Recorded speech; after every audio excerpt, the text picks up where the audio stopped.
Brilliance Audio presents the unabridged recording of Summer Days by Lisa Jackson, Elizabeth Bass, Holly Chamberlain, and Mary Carter, performed by Kristin Heintz.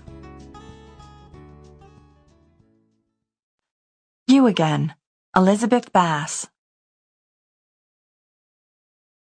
Chapter 1.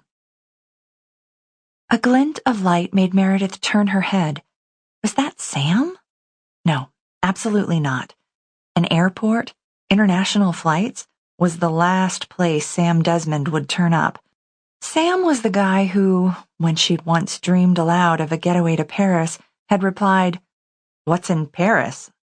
Not a world traveler, Sam. At least he hadn't been when she had known him.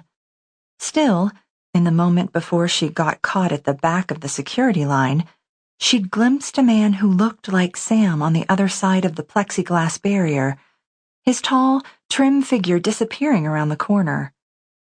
The man had been wearing glasses, no doubt the source of the glint, and he'd had short brown hair. She'd always loved the way Sam's floppy cowlick had defied his efforts to maintain an uber-orderly appearance. She took a mental step back. Let's see. Tall, glasses, brown hair. That only described about hundreds of thousands of guys in New York City, never mind the rest of the tri-state area, as well as males from places the world over who might be connecting through JFK Airport today.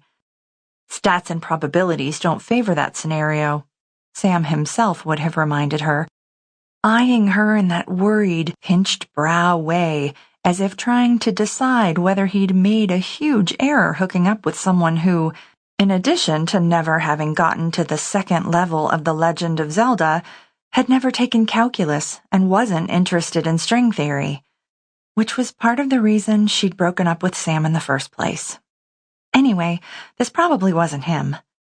She took a deep breath, stepped out of her shoes, and tossed them into a plastic tub.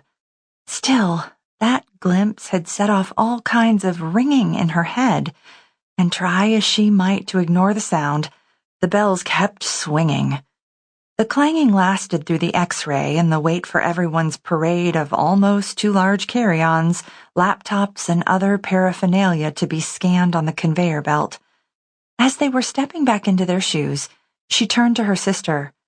"Maybe this isn't such a good idea. My coming along, I mean." Janie's big eyes widened. "What?" Sample complete. Ready to continue?